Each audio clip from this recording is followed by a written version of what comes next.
간병 호텔 가라는 며느리에게 아들 말이 충격이네요. 수술을 받고 퇴원하는 날 아들이 병원 앞에서 저를 기다리고 있었어요.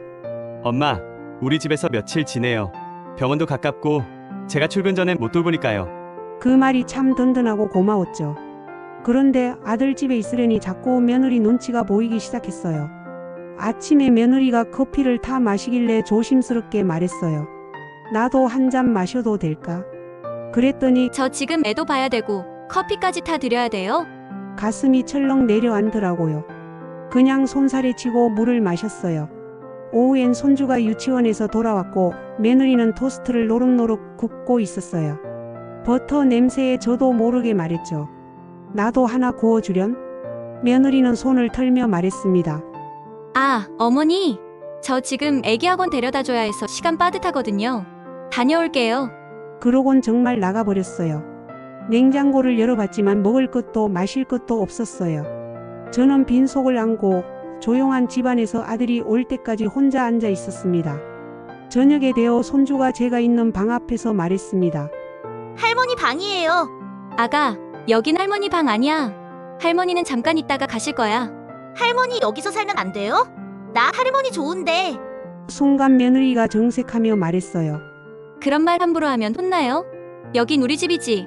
할머니 집 아니에요. 저는 아무 말도 하지 못하고 그 옆에서 그저 아이의 손만 잡아줬습니다. 다음 날 저녁 며느리가 식탁에 수저를 내려놓으며 말했어요. 요즘 호텔도 괜찮더라고요. 병원 근처에 조식도 잘 나오고 간병 서비스도 잘 돼요. 그 말에 뱃속까지 싸늘해졌어요. 그날 아들에게 말했습니다. 내일부터 나갈게. 며느리 말 틀린 거 없어. 나도 나이 들었고 같이 사는 게 불편한 거 알아. 그런데 아들은 말없이 제 방 바닥에 이불을 깔기 시작했습니다. 너 뭐하니? 이불이요. 호텔 가신다고요? 엄마가 어디 남이에요? 여긴 엄마 집이에요. 그 말에 며느리가 조용히 거실로 나와 눈치를 보며 말했습니다. 저는 그냥 편하게 지내시라고 그런 뜻이었어요. 그러자 아들이 거침없이 말했습니다. 나중에 당신도 며느리한테 그런 대접받고 싶어? 우리 엄마야. 아프실 때만이라도 편하게 계셔야지. 나중에 당신 부모님도 아프시면 나 똑같이 할 거야. 며느리는 더는 아무 말도 하지 못했습니다. 아들은 한마디 더 남겼습니다. 세상 다 줘도 엄마한테 방 하나 못 내드리겠어요? 누구에게도 말 못한 서러움이 아들 한마디에 조용히 녹아내렸습니다. 아들 장가 보낸 뒤로 그냥 남의 자식이라 생각하며 살아왔는데 그래도 아들은 역시 아들이더라고요. 우리 아들 참 착하네요 라고 생각하시는 분은 구독과 좋아요, 댓글로 응원해주세요. 며느리의 이 말이 충격입니다.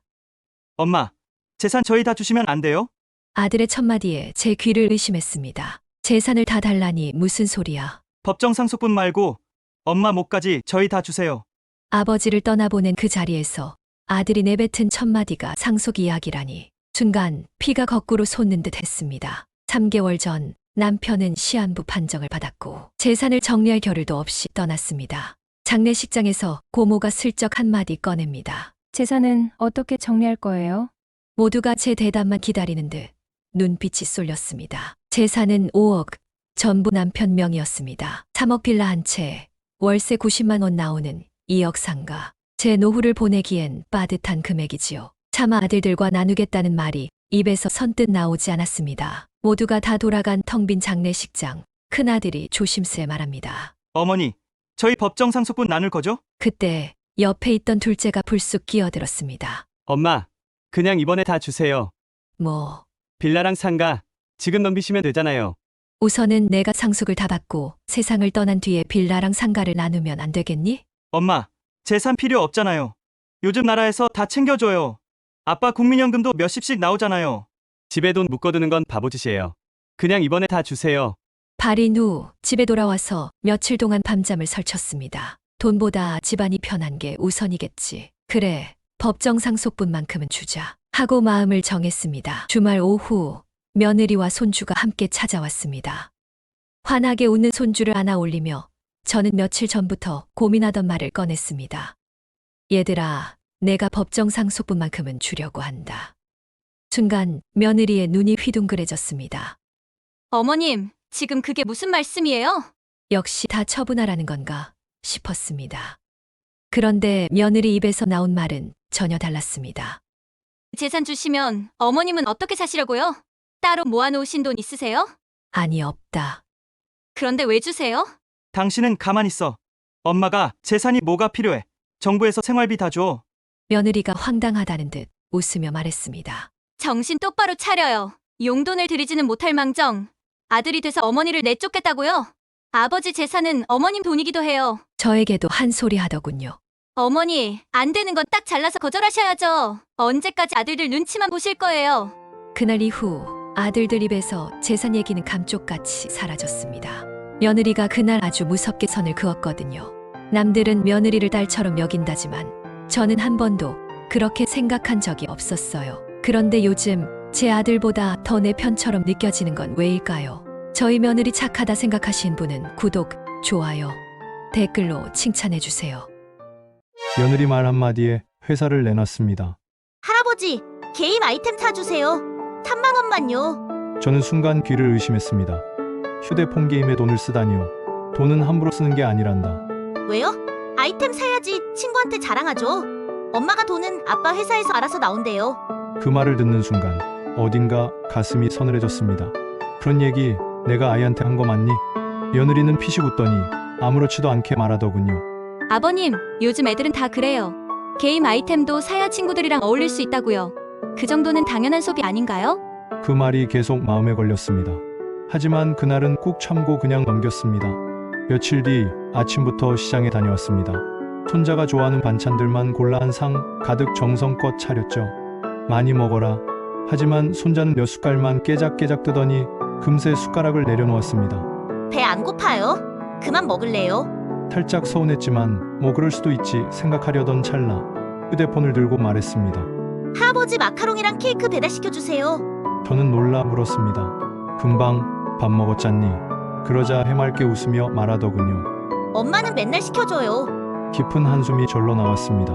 아버님, 요즘은 배달도 문화예요. 전화 한 통이면 끝나는 걸 굳이 어렵게 살 이유 없잖아요. 옆에 있던 아들이 말없이 휴대폰을 꺼내더니 말합니다. 아버지, 그냥 제가 시킬게요. 순식간에 도착한 디저트들이 상 위에 차려졌습니다. 배달 봉투에 붙어있는 영수증이 눈에 띄었습니다. 5만 3천 원. 그 순간 젊었을 때가 떠올랐습니다. 새벽 5시에 공사장으로 나가 시멘트 나르고 벽돌 쌓고 땀에 절어 일한 하루. 그렇게 해서 받은 품삯이 딱 5만 원이었습니다. 저는 말했습니다. 돈 좀 벌고 살만하다 싶으니 이젠 돈이 하늘에서 떨어지는 줄 아니? 할아버지는 하루 종일 일해서 5만 원 벌었단다. 그랬더니 며느리가 이렇게 말합니다. 아버님, 푼돈 갖고 애 스트레스 주지 마세요. 그 순간 나는 내가 살아온 세월을 부정당한 기분이었습니다. 내 인생이 디저트 값보다 가벼워진 것 같았습니다. 다음날 저는 조용히 변호사 사무실을 찾았습니다. 회사 매각 절차 진행해 주세요. 변호사는 깜짝 놀라 묻습니다. 사장님, 갑자기 웬일이십니까? 아드님이 잘 운영하고 계시던데요. 저는 단호하게 말했습니다. 제 결정입니다. 최대한 빨리 조용히 진행해 주세요. 그 회사는 제가 40년간 피와 땀으로 키운 회사였습니다. 제 명의로 시작했고 제 이름을 걸고 달려온 인생이었지요. 한 달 뒤 매각이 완료되었습니다. 곧바로 아들 며느리가 울면서 찾아왔습니다. 아버님, 죄송해요. 저희가 너무 가볍게 생각했어요. 정말 반성하고 있어요. 저는 담담하게 말했습니다. 그동안 얼마나 편하게 살아왔는지 이제 조금은 알겠지. 앞으로는 너희 스스로 살아봐라. 이 이야기에 공감하셨다면 좋아요와 구독, 댓글로 응원 부탁드립니다. 병원에 입원해도 아들이 안 와보네요. 수술하고 입원했다고 아들한테 전화했어요. 엄마 무릎 수술했어. 병원에 있어. 아, 그래요? 몸조리 잘하세요. 바빠서 못 갈 것 같아요. 며느리가 전화와선 어머니, 저도 애들 학원 때문에 못 갈 것 같아요. 그렇게 일주일 동안 아무도 안 왔어요. 옆 병실 할머니는 자식들이 돌아가며 와서 죽도 끓여주고 과일도 깎아주는데 저는 병원 밥만 먹었죠. 간호사가 보호자 안 오시냐고 물을 때마다 곧 온다고 거짓말했어요. 창피해서요. 수술 부위가 아픈 것보다 마음이 더 아팠어요. 퇴원하는 날도 혼자 짐 싸고 택시 타고 집에 왔죠. 그런데 집에 들어서니 깜짝 놀랐어요. 집이 완전히 바뀌어 있었어요. 화장실에 안전 손잡이가 설치되어 있고 문턱은 다 없애고 미끄럼 방지 매트가 깔려 있었어요. 부엌도 제 키에 맞게 낮춰져 있었고요. 거실 탁자 위에 편지가 있었어요. 어머니 병원에 매일 가고 싶었는데 안전하게 지내시도록 집 공사하느라 바빠서 못 갔어요. 미리 말씀드리면 돈 아낀다고 말리실까봐 몰래 했어요. 앞으로는 매일 찾아뵐게요. 사랑해요. 그 순간 눈물이 왈칵 쏟아졌어요. 아무도 안 온 줄 알았던 그 시간, 아들 부부는 제게 더 좋은 집을 만들어주려고 밤낮 없이 움직이고 있었던 거였어요. 지금은 매일 아침 며느리가 반찬 갖다 주고 가요. 오해했던 제가 미안하다고. 좋아요 한번 눌러주세요. 필리핀 며느리의 비밀. 며느리가 쓰러졌어요. 의사가 물었죠. 심각한 과로입니다. 하루에 몇 시간씩 일하셨어요? 그날 저는 10년간의 비밀을 모두 알게 됐어요. 필리핀에서 시집 온 지 10년. 우리 며느리 한 번도 친정에 안 갔어요. 명절에도, 추석에도, 심지어 친정아버지 환갑에도.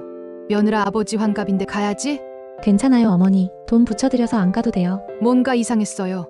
며느리 눈빛이 흔들렸거든요. 뭘 그렇게 숨기는 거지? 알아보니 마닐라에서 비행기를 갈아타고 또 몇 번을 더 이동해야 하는 곳이더군요. 꼬박 하루가 걸리는 길. 전표 2장을 끊어 며느리에게 말했어요. 같이 가자. 부모님 뵈러. 며느리 얼굴이 하얗게 질렸어요. 어머니 거기는 정말 시골이라 불편하실 거예요. 괜찮아. 난 다 괜찮아. 먼 길 끝에 마침내 도착했을 때 저는 그 자리에서 얼어붙었습니다. 집이, 아니, 이게 집인가요? 허공에 떠있는 판자 몇 개, 사돈이 맨발로 뛰어나왔어요. 말은 안 통하지만 무언가 미안한 표정이었어요. 저는 떨리는 손으로 전화를 걸어 외쳤습니다. 여보, 지금 당장 2천만 원 보내. 한시가 급해. 그 돈으로 사돈어른의 새 집과 먹고 살 작은 가게를 마련했습니다. 사돈어른은 자꾸만 미안하다고 하셨고 며느리는 끝내 울음을 참지 못했습니다.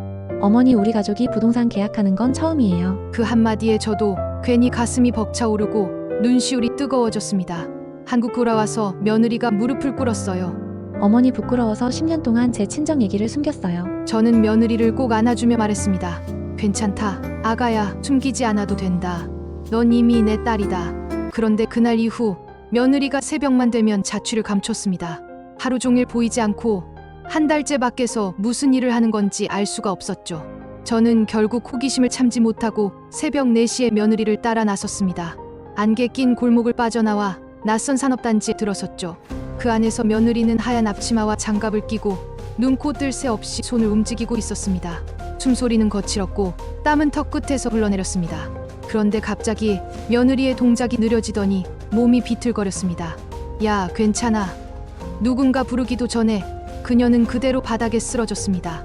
다음 순간 저는 병원 침대에 누운 며느리를 바라보고 있었습니다. 며느리는 손에 무언가를 꼭 쥔 채 힘겹게 속삭였습니다.